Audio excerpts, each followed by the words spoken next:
Од собраниската престала, екс-премиерот Груевски обвини дека судството е под политички притисок, а дека целта е да биде затворен во предвечерието на референдумот, повикувајќи се на сигурни сознанија.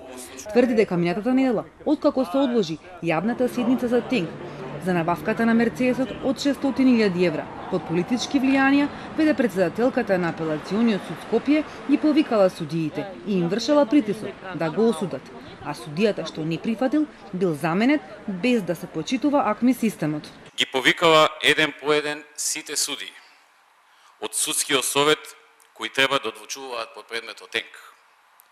Со директно барање.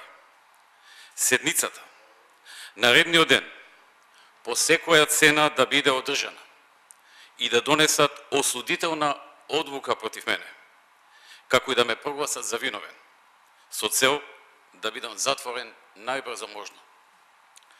Дури се одело до такви размислувања, казната да се намали под 1 година, со цел да немам право за жалба пред Врховниот суд на Република Македонија. Груевски најави дека со неговите адвокати утре нема да присуствува на продолжението на јавната седница во апелација, каде требаше да ги изложат жалбите за 2-годишната затворска казна за случајот Тенк. Одлуката била веќе политички донесена. Обвини дека во суди политичка партија, а не суд. Ова се политички процеси. И тие треба да знаат дека ова лудо време ќе помине брзо.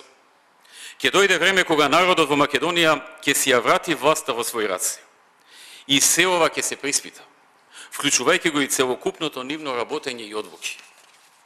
Очигледно е дека моето и на моите адвокати присуство во судницата на апелациониот суд не може веќе ништо да промени, бидејќи правните аргументи не може да ја победат политичката одлука и нарачка, ако судиите се уценети или политички мотивирани да постапат спротивно на правните факти. Груевски денот го мина во кривичниот суд на судењето за траекторија за кинеските автопати, но зашто изјавата одлучи да ја даде токму собранието, на овие и други новинарски прашања не сакаше да одговара.